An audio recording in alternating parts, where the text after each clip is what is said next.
इस वक्त की सबसे बड़ी स्टॉक मार्केट और रेलवे सेक्टर की खबर सामने आ रही है दोस्तों। रेलवे सेक्टर की एक और दिग्गज सरकारी कंपनी यानी कि रेल पीएसयू की लॉटरी लग गई है। कंपनी को रेल मंत्रालय सरकारी विभाग से जो है पूरे 359 करोड़ रुपए का एक और बड़ा और रणनीतिक प्रोजेक्ट यानी कि ऑर्डर विन हासिल हुआ है। पिछले कुछ महीने से रेलवे शेयर में जो एक्शन दिखने को मिल रहा था, इस नई ऑर्डर बुक के बाद इस शेयर में एक बार फिर बड़ा ब्रेकआउट देखने को मिल सकता है।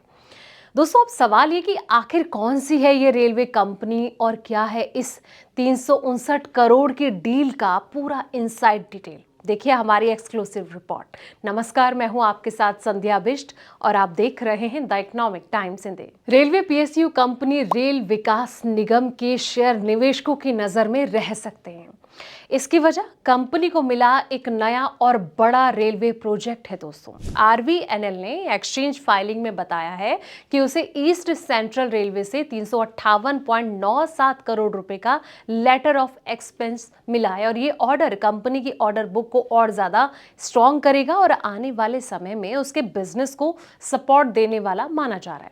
अब मंगलवार के ट्रेडिंग सेशन में आरवीएनएल का जो स्टॉक है 1.17% की गिरावट के साथ 221.34 रुपए पर बंद हुआ था। हालांकि नए ऑर्डर की खबर के बाद जो है निवेशकों की अब नजर जो है इस स्टॉक पर बनी रही है और कंपनी का मौजूदा मार्केट कैप करीब 46.7 हजार करोड़ रुपए है।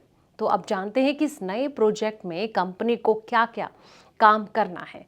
आरवीएनएल को नया रेलवे का जो प्रोजेक्ट है वो मिला है। बता दें कि ईस्ट सेंट्रल रेलवे से ईपीसी प्रोजेक्ट के तहत ये जो ऑर्डर है वो उन्हें मिला है और ये जो ऑर्डर है बिहार के समस्तीपुर डिवीजन में सीतामढ़ी रेक्सोल रेल लाइन के डबलिंग काम से जुड़ा हुआ है। अब कंपनी के मुताबिक ये जो प्रोजेक्ट है कुंदवा चैनपुर से लेकर रक्सोल तक करीब 41.04 किलोमीटर रेल लाइन के डबलिंग कार्य है और इसका उद्देश्य इस रूट की जो क्षमता है वो बढ़ाना और साथ ही ट्रेनों का संचालन ज्यादा सुगम बनाना है दोस्तों।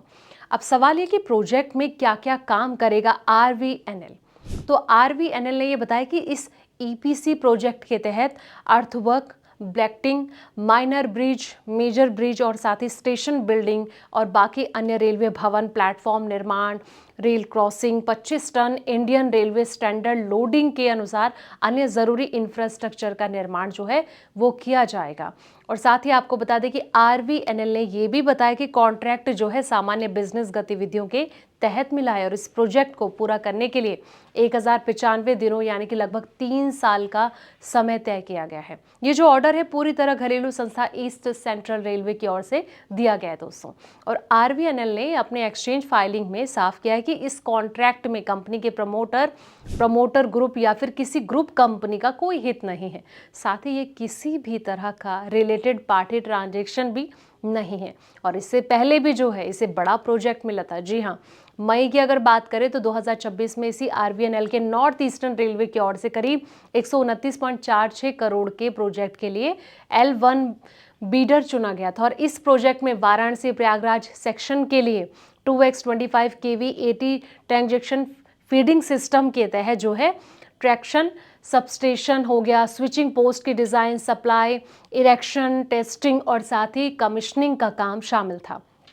आरवीएनएल शेयर ने जो है मल्टी बैगर रिटर्न भी दिया है। जी हाँ, बता दें कि शेयर में हाल के दिनों में हल्की प्रॉफिट बुकिंग देखने को मिली और पिछले 5 ट्रेडिंग सेशन में स्टॉक करीब 2% फिसल गया।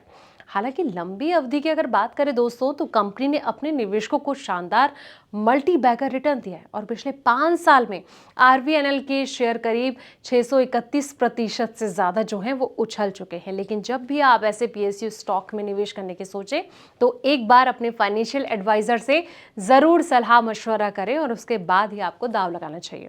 ये वीडियो आपको कैसी लगी है कमेंट बॉक्स में अपनी राय जरूर दें और साथ ही इस वीडियो को लाइक करें, शेयर करें, चैनल को सब्सक्राइब करना ना भूलें। ऐसी पल पल के अपडेट्स के लिए आप देखते रहें द इकोनॉमिक टाइम्स हिंदी।